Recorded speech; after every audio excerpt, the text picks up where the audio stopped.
Let's check on that weather one more time here with KIMT Storm Track 3 Chief Meteorologist Sarah Knox. She has her full forecast. Hey, Sarah. Hey, Cami. Not a bad night. We were talking about it earlier on in the newscast. You were out there getting some shots of football and enjoying it because it is nice out there, but there are some things to note.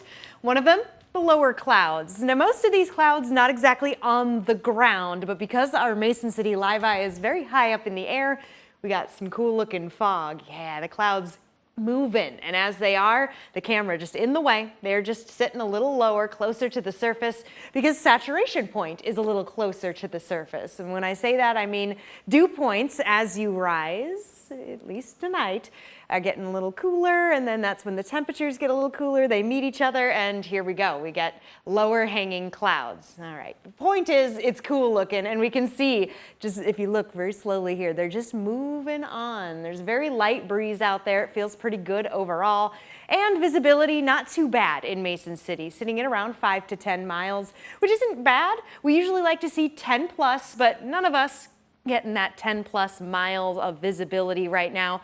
Some areas though with the fog a little closer to the ground, we're talking New Hampton right now where visibility is only half a mile. This is something that's going to remain pretty patchy throughout the rest of tonight into tomorrow morning. So keep it in mind, you might run into a patch of dense fog, but then you'll be able to drive right out of it. It's very interesting. It's all about the temperatures. All right, moving on to temperatures. Highs today, not bad. I know it's drawn your attention, but Albert Lea did get warmer than 64 degrees. That's just when we stopped getting data, stopped sending it. So right at 64 degrees, that's when the cutoff was. But Austin nearby, 81 degrees. So we can assume probably around 80 degrees considering Forest City, Mason City getting into the upper 70s, Rochester hitting 81. So temperatures once again above average. And now that we've entered into the evening, these temps are pretty close to where they were around this time just yesterday. And there's Albert Lea not sending us data. So nice example there.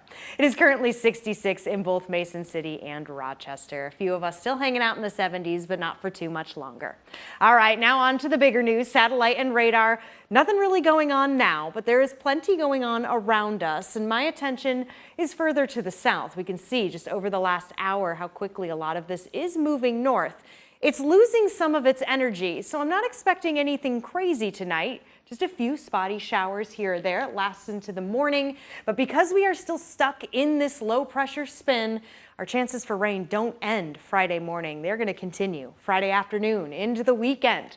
Futurecast shows that possibility for some of this moving on in from the south. This is around midnight. I'll fast forward to about 4 a.m. Another spot of scattered showers by 6 a.m. But then activity starts to wane until we get into the afternoon. Then the chances pick right back up and are expecting more scattered showers and storms. Temperatures tomorrow a little below average, hitting right around the low 70s. And we'll stay there as we enter into Saturday. But then we start to warm up. Sunday welcomes more hit and miss storms, and then Monday comes, the first day of fall, things looking warmer and drier. Cami.